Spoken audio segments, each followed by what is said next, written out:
இங்க பாருங்க, நம்ம கிட்ட ஏஒய் பாலா ஜெர்சில டிஷர்ட் வந்திருக்கு. ஏஒய் பாலா லக்ஷ்மி அம்மாள் லசி. ஆனா அந்த அம்மா மார்க்கெட்டிங் நல்ல ட்ரெண்ட் ஆயிடும். Marketing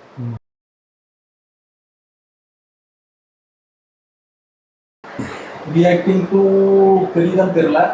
Hello, 6 months is only got governance, not law and order issue.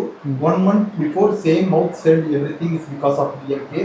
Now karma is repeating. சரி. So உங்க வீடியோவே இருக்குடா அப்படின்னு போட்டிருக்காங்க. நாங்க என்ன சொல்ல வந்தோம்னா இந்த வீடியோ மூலமா இப்பதான் கவர்மெண்ட் ஸ்டார்ட் ஆயிருக்கு. ஸோ நீங்க வந்து ஒரு 60 இயர்ஸா ஒரு கவர்மெண்ட் ரெடி பண்ணி வச்சிருக்கீங்க. அந்த கட்டமைப்பை உடனே மாத்துறது கஷ்டம். மாத்துறதுக்கான முயற்சி நடக்குதான்றதை நம்ம ஃபர்ஸ்ட் பார்க்கணும். அந்த முயற்சி எனக்கு தெரிஞ்ச வரைக்கும் நடக்கும்னு நான் ஃபீல் பண்றேன். அதுதான் நாங்க பேசியிருக்கோம். இல்ல, அதாவது அந்த 30 நாளைக்குள்ள நடக்கிற மாதிரி தெரியுது. 6 மாசம் 1 வருஷம் போகும்போது தான் அவங்க என்ன இனிஷியேட் பண்றாங்க, என்ன மாதிரி அவங்க அப்ரோச் பண்றாங்கன்றதே தெரியும். 30 நாளைக்குள்ள நீங்க அடிக்கும் போது எங்களுக்கு எப்படி தெரியுது அப்படின்னா, இவங்களை எப்படியாவது கலைச்சிடணும் அப்படின்ற நோக்கம் தான் உங்களுக்கு இருக்குன்றத மட்டும் தெரிஞ்சிருச்சு. உங்களுக்கு டோட்டலாவே அக்செப்டன்ஸ் இல்லன்னு நான் சொல்றேன். ஆமா, ஏன்னா நீங்க தோத்துட்டீங்க. அந்த தோல்வி ஏத்துக்க முடியாத மனப்பக்குவம், மனநிலைமை. அதனால நீங்க என்னென்னமோ பண்றேன்ட்டு ஒண்ணு பண்றீங்க. அதுதான் ஆக்சுவலா உங்களுக்கு மறுபடியும் திருப்பி ரிப்பீட் அடிக்குது. நிறைய இஷ்யூஸ் நடக்குது. அந்த இஷ்யூஸ்க்கு எல்லாருமே வாய்ஸ் அவுட் பண்ணதான் செய்யறாங்க. நானும் அதுக்கு வாய்ஸ் அவுட் பண்ணதான் செய்யறாங்க. பயஸ்டால இல்ல, பட் சும்மா கண்மூடித்தனமா ஒருத்தவங்க அடிக்க வேணான்றதுதான் எங்களோட பாயிண்ட்.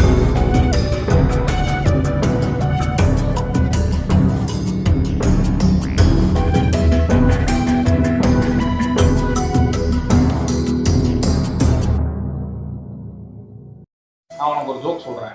எங்கள் அம்மாவுக்கு வந்துட்டு நான் வயிற்றுல இருக்கேன், பிரசவ வலி. எங்கள் அம்மா வீட்டில் இருந்து வெளியில் வந்து ஆட்டோ ஏறுறாங்க. இந்த வழியில் ஏறுறதுக்கு முன்னாடி நான் வந்து டோர் கிட்ட வந்தோடனே நான் பிறந்துட்டேன். Door delivery.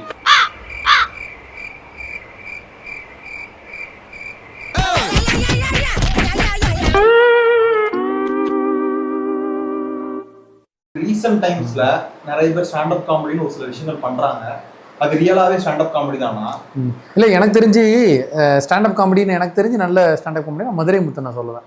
மதுரை முத்துலாம் வந்து நல்லா இருக்கும். அவர் பேசுறதை கேட்கும் போதே அவர் சொல்ற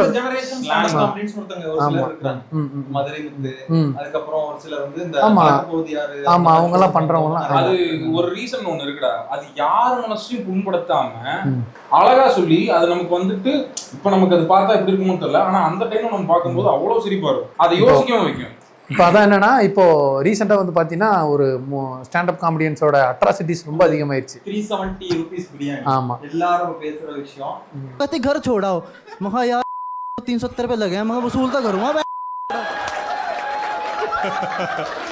पीक गुड़गांव कंटेंट खा गई मेरे वैसे। तो क्या हुआ, तो मैं सोच रहा हूँ यार अगर रूम पे ले जाऊँ ऑकवर्ड लगेगा कि पहले दिन ही मांग रही ले रही मांग रही मतलब मांग रहा मतलब। तो मेरे को ध्यान आया कि हमारे वहाँ एक पार्क है. அந்த அதெல்லாம் ஒரு காமெடின்ற ஒரு கணக்குல நம்ம எடுக்க இல்ல, ஆக்சுவலா அது என்ன இஷ்யூ அப்படின்னா, இந்த மாதிரி ஒரு பையன் வந்து ஒரு பொண்ணை வெளியே கூட்டு போயிருக்கான். 370 ரூபாய்க்கு பிரியாணி வாங்கி கொடுத்துருக்கான். அந்த பொண்ணுகிட்ட வந்து இன்டிமேட்டா இருக்கிறதுக்காக கேட்டிருக்கான். அந்த பொண்ணு அவாய்ட் பண்ணிருக்கு. ஷோல என்ன சொல்றான் அப்படின்னா, அந்த 370 ரூபாய்க்கு வேஸ்டா போயிருது, அதனால பண்ணாம நான் விட மாட்டேன் அப்படின்ற மாதிரி கிட்டத்தட்ட அந்த பொண்ணை வந்து ரொம்ப ஆப்ஜெக்டிஃபையிங்கா பேசியிருந்தான். அதே ஷோல அந்த டாக்டர் பொண்ணு வந்து அவங்க வந்து இந்த டாக்டர் போர்ஷன்ல இருக்காங்க. போஸ்ட்மார்ட்டம் பண்ணும்போது அங்க வர மேல் டெத் பாடிஸ் இருக்கும்ல, அதோட பிரைவேட் பார்ட்ஸை பத்தி அந்த சைஸஸ் பத்தி கிண்டல் அடிச்சு பேசுற மாதிரி விஷயங்கள். இந்த மாதிரி இஷ்யூஸ் பழைய ஸ்டாண்ட் அப் காமெடிஸ் எதுவுமே பெருசா நடக்கல. இங்கிலீஷ்லயும் சரி, தமிழ்லயும் சரி. ஆனா இப்போ குறிப்பிட்ட ஒரு சில விஷயங்கள் நடக்குது. அதுல ஒரு செட் ஆஃப் ஆடியன்ஸ் இருக்காங்க. அதுக்கும் கைத்தட்டி சிரிச்சு. ஆமா, இந்த விஷயத்துக்கும் அது எப்படி சொல்றது, இல்ல கேவலமான விஷயம், அதுக்கும் கைத்தட்டி இருக்காங்க. ஆக்சுவலா அது ஓகே தான். நம்ம ஆக்சுவலா அந்த பொண்ணு யாருன்னா டாக்டர், அவங்ககிட்ட ட்ரீட்மெண்ட் போறவங்க ஏதாவது சர்ஜரி பண்ணும்போது நேக்கடா தான் இருப்பாங்க. அப்படின்றப்போ இவங்க ஒவ்வொரு தடவையும் அவங்கள பார்த்து கமெண்ட் பண்ணி தானே சிரிச்சிருப்பாங்க. வேலையில ஏதோ கமெண்ட் பண்ணி சிரிக்கிறதா ஓகே தான். அது ஒரு பொது ஷோல வந்து பேசுறது. ஆமா, அதாவது எப்படி சொல்றது, அது ஆப்ஜெக்டிஃபை பண்ணி பேசி எல்லாரும் முன்னாடியும் அத வந்து இது பண்றாங்கல்ல, அதையும் அக்செப்ட் பண்ணிட்டு நிறைய பேர் சிரிக்கிறாங்க. சோ அந்த விஷயத்தை நான் சொல்றேன். அதான் நீங்க உங்க ஆடியன்ஸ் யாரு நான் கேக்குறேன். உங்க ஃபீல்டுக்குள்ளேயே நீங்க பேசிட்டு இருந்தீங்கன்னா அது வெளியே வரப்போறது கிடையாது. ஆனா நீங்க அதை ஒரு ஜென்ரலைஸ்டா ஒரு ஷோல வந்து நீங்க பேசுறீங்க. அதையும் அந்த ஹோஸ்ட் வெக்கம் இல்லாம கேட்டு சிரிக்கிறான்.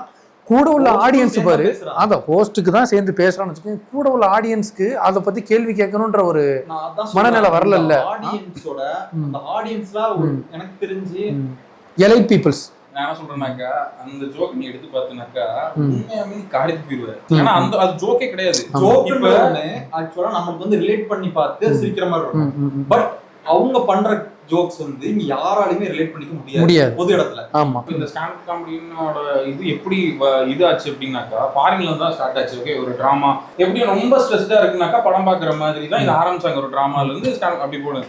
இப்ப இவனுக்கு அவ்வளவு ஸ்ட்ரெஸ்ஸா இருக்கானுங்களா? ஸ்ட்ரெஸ் மாதிரி எனக்கு தெரியல. ஸ்ட்ரெஸ்ஸுக்காக இல்ல நான் சொல்லிட்டேன்ல, எலைட் பீப்புள்ஸ் அவங்களுக்குலாம் வந்து காசு இருக்கு, எங்க போய் போடன்னு தெரியல. சரி, இது ஒரு என்டர்டைன்மெண்ட்டா போறாங்க, இதுவும் உங்களுக்கு என்டர்டெயின் பண்ணி சிரிக்க வைக்குது அப்படின்னா அவங்களோட மைண்ட் செட்டை நீங்க ரொம்ப கேவலமான மைண்ட் செட். அங்க உள்ள பொண்ணுங்களுக்குமே வந்து அது தோணல, இந்த மாதிரி பேசுறான் காசு கொடுத்துட்டு அதுக்கு நீங்க படுத்துறணும் அப்படின்னா அது எப்படி இருக்கு சொல்ல? கிட்டத்தட்ட ப்ராஸ்டியூட் மாதிரி தானே அது. அப்போ அந்த பொண்ணுக்கு விருப்பம் இல்லாம நீ கோடி ரூபா கொடுத்தாலும் அந்த பொண்ணு உன் கூட படுக்கணுன்ற அவசியமே கிடையாது. இது வந்து கிட்டத்தட்ட இல்லீகல். முன்னாடி இருந்தே ஒரு பசங்களுக்கு ஒரு மென்டாலிட்டி இருக்கு. ஆமா, ஒரு பொண்ணு தன்ட்ட பேசினா அதை எவ்வளவு தூரம் எக்ஸாஜரேட் பண்ணி பெருசா பண்ணி சொல்லுவாங்க. அந்த பொண்ணு இப்படி ஆயிட்டு, இப்படி பண்ண, அப்படி பண்ண, அதாயிடுச்சுன்னு சொல்ற மைண்ட் செட் தான் பொது இடத்துல பொது ஷோலயே அவனை பெரிய இதாக்கிக்கிறது. அவன் வந்து அந்த பொண்ணை வந்து அமைதி பேசியிருக்கான், மிகைப்படுத்தி இவன் பேசியிருக்கான். எனக்கு தெரிஞ்சு இவனை கெத்து காட்டுறாங்கன்னு நினைச்சிட்டு அந்த பொண்ணை ரொம்ப அமைதி சப்ரஸ் பண்ணி பேசியிருக்கான். அதுக்கு இன்னொன்னு நடந்திருக்கு என்னன்னா, அந்த பையனோட ஆபீஸ்ல இருந்து அவனை வந்து தூக்கிட்டாங்க. ஆமா, இது இந்த பையனுக்கு ஆபீஸ்ல இருந்து வேலைக்கு தூக்கிட்டாங்க. அது ஓகே. அவங்க அந்த காமெடியன் என்ன பண்ணாங்க? அந்த காமெடியன் அவனுக்கு பொழப்பே காமெடி. அந்த பொண்ணு தப்பா தான் பேசிருக்கு. அந்த பொண்ணை வேலைன்னு தூக்கிருந்தாங்க. சரி, இப்போ வடக்கு விடுவோம். அப்படியே ஜம்ப் பண்ணி நம்ம கோயம்புத்தூர் பக்கம் வாங்க. கோயம்புத்தூர்ல ஒருத்தர் இருக்காரு, ஃபயாஸ் ஹுசைன். ஆமா, ஃபயாஸ் ஹுசைன். ஆனா அவர் இன்ஸ்டால என்ன பேர் வச்சிருக்காரு அப்படின்னா, தனியா படிச்சா சைலண்டா இருக்கு, சேர்த்து படிச்சா வயலண்டா இருக்குற மாதிரி, சேர்த்து படிச்சா சைலண்டா இருக்கு, பிரிச்சு படிச்சா வயலண்டா இருக்குன்ற மாதிரி. இவனே திட்டிக்கணும்ங்கிறதுக்காக வச்ச பேர் மாதிரி தெரியுது. எல்லாரும் நீ திட்டுடா அப்படிங்கற கேக்குறாங்க. அதாவது இவன் ஸ்டாண்ட் அப் காமெடின்னு தன்னை சொல்லிட்டு சுத்திட்டு இருக்கான். ஆனா ஸ்டாண்ட் அப் காமெடியன்ஸ்க்குன்னு ஒரு இது இருக்கு, எத்திக்ஸ் இருக்கும். அந்த எத்திக்ஸ், ஒரு மரியாதை இருந்துச்சு சமூகத்தில். என்ன பண்ற நீ? உன் வாழ்க்கையில என்ன புடிக்கிட்டு இருக்க? நீங்க ஸ்டாண்ட் அப் காமெடி தப்பா பேசுற. நீ என்ன பண்ற வாழ்க்கையில? உட்காந்து இவனுக்கு ட்விட்டர்ல உட்காந்து ஜோக்கு சிரிப்பே வரல. என்ன வரும் உனக்கு? நான் இவ்வளவு திட்டதே இல்ல ஒருத்தர். நானு டென்ஷன் பேர்ல சத்தியமா திட்டினதில்ல யாரையுமே. எப்படி வரும் உனக்கு?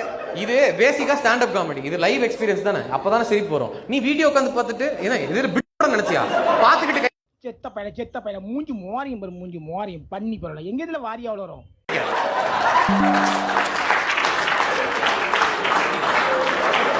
This goes for all stand-up comedians and the people who abuse them on Twitter.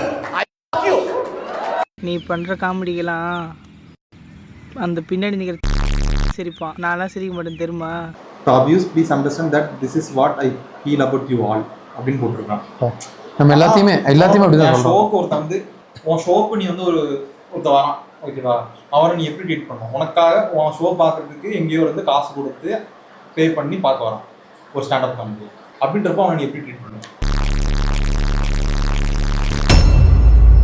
Program வர ஒருத்தனை போட்டு வியூவரை போட்டு என்ன பேச்சு பேசிருக்காங்க பத்தியா? அந்த இந்த அப்படி பண்ணு, அதை பண்ணு, இதை பண்ணு, சும்மா தான் உட்காந்துருக்க அப்படின்லாம் எக்கச்சக்கமா பேசுறான். அப்போ ஷோ காசு கொடுத்து பார்க்க ஒருத்தனை வந்து நீ இந்த திட்டுனா புரியுதா உனக்கு? இப்போ அதை பத்தி இவனை விட கெட்ட வார்த்தை பேசுறாங்க தெரியும். இது கெட்ட வார்த்தை பேச தெரிஞ்ச மாதிரி பேசிட்டு இருக்கு.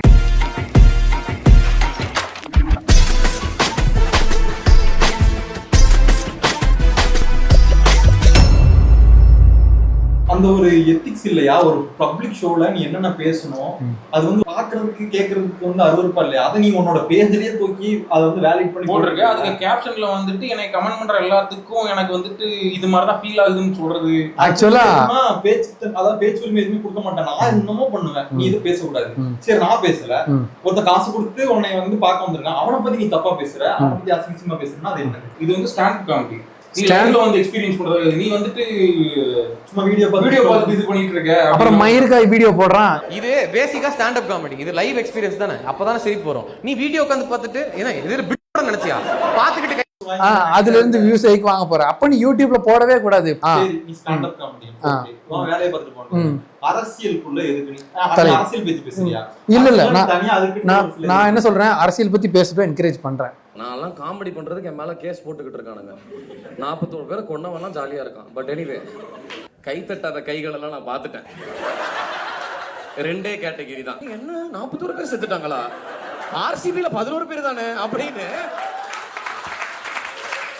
அந்த 41 பேர் செத்தத ஜோக்கா பேசுற இவன் குடும்பத்துல நடந்ததா அவன் அந்த ஜோக்கா பேசியிருப்பானா? நான் கேக்குறது ஒரே ஒரு விஷயம் தான் ப்ரோ. இதெல்லாம் அக்செப்ட் பண்ணிக்கிறவங்க எதை பேஸ் பண்ணி இதை அக்செப்ட் பண்ணிக்கிறாங்க? ஒரு ப்ரோக்ராம்ல அசிங்கமா பேசுறான், இது பண்றான், அதையும் ஸ்டாண்ட் அப் காமெடின்னு சொல்றான். அதை அக்செப்ட் பண்ணிட்டு கை தட்டிட்டு சிரிச்சுட்டு பாக்குற நீங்கள்லாம் உண்மையான அதாவது காமெடிக்கான ஃபேன்ஸா? ஹியூமரிசம் எந்த அளவுக்கு கேவலமா இருக்கு, அந்த அளவுக்கு ஸ்ட்ரெஸ்டா இருக்கு. நான் திரும்பவும் கேக்குறேன், ஏன்டா டேய் அந்த அளவுக்கு ஸ்ட்ரெஸ்டா இருக்கு? இவன் ஜோக்குக்கெல்லாம் சிரிக்கிற அளவுக்கு ஸ்ட்ரெஸ்டா இருக்கு. இவ்வளவு தைரியமா பேசுறான்னு அதுக்கு காரணம் யாரு? ஒரு ப்ரோக்ராம்ல மக்கள் தான், ஃபேன்ஸ் தான். பொதுவா சொல்லலாம். அதான் சாரி ஃபேன்ஸ். அரவிந்த் ஒருத்தர் இருக்கு, அவர் நல்லா பண்ணுவார். இன்னொரு விஷயம் அலெக்சாண்டர் பாபு பாட்டு பாடிட்டு அதுக்கு அடுத்து அண்ணாச்சி நல்லா இருக்கும். அண்ணாச்சின்னு ஒரு ஆள் இருக்காரு, அவர் பார்த்தா அவனுக்கு தெரியும், திருநெல்வேலி நல்லா இருக்கும். மத்தபடி வேற எவனுக்குமே நல்லா இருக்காது. இல்ல அது ஜோக்காவே தெரியாது. ஆனா அது நீங்க எப்படி ஒரு காமெடி சிரிக்க முடியுதோ சிரிக்க முடியலையோ அது ரெண்டாவது விஷயம். ஆனா உங்களுக்குன்னு ஒரு ப்ரொஃபஷனல் எத்திக்ஸ் வச்சு பேசுனீங்கன்னா அது அதான் சொல்றேன், சிரிக்க முடியுது சிரிக்க முடியலையோ அந்த எத்திக்ஸ் ஃபாலோ பண்ணீங்கன்னா அது பெட்டரா இருக்கும். அதை விட்டு எனக்கு ஒரே ஒரு விஷயம் சொல்லிடுறேன். இப்போ இந்த 41 மெம்பர்ஸ் 41 பேர் செத்துட்டாங்கன்னு சொல்லி அந்த அவன் சொன்னதுக்கு அடுத்து கை தட்டினவங்களும் கவின் கொலையில சுர்ஜித் பக்கம் நியாயம் இருக்குன்னு சொன்னவங்களும் 2 பேரும் ஒண்ணு கம்பேர் ஈக்குவலி சேம் தான். கரெக்ட் தான், 2 பேருமே ஒண்ணு. அதாவது அதே மாதிரி இந்த கோயம்புத்தூர் அந்த பொண்ணு ரேப் கேஸ்ல அந்த பொண்ணியே வெளியே போனா ஆமா ஒரே கேங் தான். ஆமா, ஏன்னா அந்த பொண்ணு நைட் நேரம் ஆமா ஒரே ஆட்கள், ஒரே ஜாதிகள், ஒரே மென்டாலிட்டி இருக்கிற ஒரு குடும்பம் எடுத்துக்கலாம். ஏலியன்ஸ் நீங்கெல்லாம், ஏலியன்ஸ் அவங்க எல்லாம். நான் என்ன சொல்லுவேன்னா இவங்களை என்கரேஜ் பண்ண கூடாது, டிஸ்கரேஜ் பண்ணணும். இந்த ஷோ பார்க்காதீங்க. முடிஞ்சா கவர்மெண்ட் அபிஷியல்ஸ்க்கு இவங்க டாக் பண்ணி இந்த ஷோ பேன் பண்ணுவீங்க. தமிழ்நாடுக்குள்ள எங்கேயுமே ஷோ பண்ணாத மாதிரி ஏதாச்சும் பண்ணுவாங்க. அந்த மாதிரி ஆனா இன்னும் பண்றதெல்லாம் ஃபாரின்ல போய் ஷோ பண்றாங்க. நான் என்ன சொல்றேன், அந்த அளவுக்கு இவங்க பெரிய காமெடியன்ஸ் இருக்காங்க. இல்ல இவங்க பண்ணட்டும், ஸ்டாண்ட் அப் காமெடி பண்ணுங்க, எல்லாம் வேணா பண்ணுங்க. அது ஓகே. ஒரே ஒரு விஷயம் சொல்லிடுறேன். இவன் வந்துட்டு ஒரு ஜோக் சொல்றான், ஃப்ளோல ஒரு ஜோக் சொல்றான் அப்படின்னாக்கா அந்த ஜோக்ல சிரிப்பு வரல. நமக்கே தெரியும். இப்ப நம்ம பேசும்போது வந்துட்டு ஒரு சிரிப்பு வரலன்னா இடையில 1-2 நம்ம பேசுவோம், வல்கரா கூட பேசுவோம் நம்ம பசங்களுக்குள்ள. திரும்ப ஒரு கெட்டவரை விஷயம் இவன் பப்ளிக்ல சொல்றான், இவன் பேசுற எந்த இதுவுமே ஜோக்காவே இருக்கு. அப்ப இடையில என்ன பண்ணிடுறது, ஒரு கெட்டவத்தை போட்டு. இப்ப நம்ம நார்மலா ஒரு படம் பார்த்துட்டு திடீர்னு ஒரு கெட்டவர் போது நம்மள அறியாமே நம்ம சிரிப்போம்ல, அந்த மாதிரி ஃபாலோ பண்ணிட்டு இருக்காங்க. அதை வந்து ஒரு ஸ்டாண்டர்ட் காமெடியாவே ரொம்ப நார்மலைஸ் பண்றாங்க. அப்ப என்ன பண்ணா இவங்க ப்ரோகிராம் 18+ சொல்லி ஏ சர்டிபிகேட் போட்டு அந்த மாதிரி வெப்சைட்லாம் ரிலீஸ் பண்ணனும். இன்ஸ்டாகிராம்ல 13 க்கு கீழ உள்ளவங்களே பாக்குறாங்க. சென்சார்ஷிப் போய் 18+ சர்டிபிகேட் வாங்கி 18+ வியூவர்ஸால தான் பார்க்க முடியும் அப்படின்ற ஒரு இது இருக்கு. நீ என்னனாலும் இந்த வீடியோ எல்லாம் இன்ஸ்டால போடுவேன், நான் இப்படி போடுவேன், ஆனா அது 18+ இருக்கும். ஆனா அது சின்னவங்களையும் பாக்குறாங்க. இன்ஸ்டாகிராமுக்கு ஒரு சென்சார் போர்டு போடு. சென்சார் மேபி போட்டா நல்லா இருக்கும். ஏன்னா குழந்தைங்க இப்ப நான் என்ன சொல்றேன், இதை ஃபைனலா நான் எப்படி சொல்லி முடிக்கிறேன் அப்படின்னா, அவர் என்ன நோக்கத்துல அவன் என்ன நோக்கத்துல பேசுவான் அப்படின்னா, நம்ம இப்போ ஃப்ரெண்ட்ஸ்குள்ள பேசுற மாதிரி நம்ம பேசி வீடியோ போட்டோம் அப்படின்னா அது வந்து எல்லாரு கூடயும் கனெக்ட் ஆகும்னு நினைச்சு போடுறான். ஆனா இங்க என்ன பிரச்சனை அப்படின்னா, சின்ன பசங்க பாக்குறாங்க, இதை இன்ஃப்ளூயன்ஸ் பண்ணுறதுனால மேபி நாளை பின்ன அவங்க சின்ன வயசுலேயே அதுக்கு வந்து சகஜமாக்கிக்குவாங்க. இப்போது எப்படி பானோகிராஃபியை நார்மலைஸ் பண்ணுறாங்களோ கிட்டத்தட்ட இதுவுமே அந்த மாதிரி தான். அது எதையுமே நம்ம நார்மலைஸ் பண்ணக்கூடாது. இந்த மாதிரி பேசுறது நடந்துகளை நார்மலைஸ் பண்றாங்க. ஆமா, என்ன சொல்றேன், ஷோ நீ 18% நடத்திக்கலாம். ஆமா வந்திருப்பாங்க. ஆமா, ஓகேவா, எல்லாம் 18+ மெம்பர்ஸ் தான் வந்து அட்டெண்ட் பண்ணுவாங்க. பட் அந்த வீடியோ எடுத்து போடுறது அங்க அட்டெண்ட் பண்ணவங்க யாரும் இல்ல. கிடையாது. நீ தான் போடு, உன் பேஜ்லயே போட்டுருக்க. அப்போ ஷோ என்னதான் மைனர் ஏஜஸ் இல்லாம மேஜர் ஏஜஸ் இருக்கவங்களுக்கு நடத்திருந்தாலும் நீ இன்ஸ்டால போடும்போது அந்த ஷோ அந்த வேர்ட்ஸ் அங்க அட்லீஸ்ட் அங்கேயாச்சும் நீ கட் பண்ணி போடலாம். அந்த மாதிரி வேர்ட்ஸ் பீப் யூஸ் பண்ணி போடலாம். ஓப்பன் வேர்ட்ஸ் யூஸ் போடுற. ஆமா, சர்வீஸ் ஸ்டார்டிங்ல அவரோட இதுல கெட்டவத்தை பேசிட்டு இருந்தாரு. அப்போ ஒரு கட்டத்துல வந்துட்டு எல்லாருமே சொல்லிட்டு ஒரு இன்டர்வியூல ஓப்பனா ஒரு காலேஜ்ல வச்சு இன்டர்வியூல ஓப்பனா கேட்கும்போது அவர் அந்த இன்டர்வியூல மத்த எல்லாத்துக்கும் முன்னாடியும் நான் பண்ணது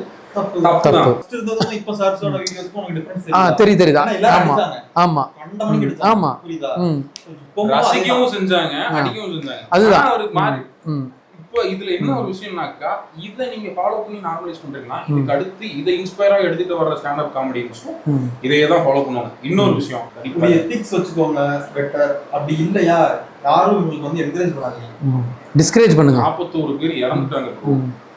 சிரிக்கிறீங்க, அதுக்கு கை வேற தட்டுறாங்க. உங்க ஃபேமிலியில் நடந்தா நீங்க நல்லா சிரிங்க. என்ன ஒரு ஊசி போட்டு கொண்டு கடலில் போட்டணும். இவங்க இந்த பூமிக்கு தேவையில்லாத எக்ஸ்ட்ரா வெயிட். இவங்க அதை தூக்கிட்டு சுற்றுறதுக்கு கஷ்டப்பட்டு சுற்றிட்டு இருக்கு பூமி.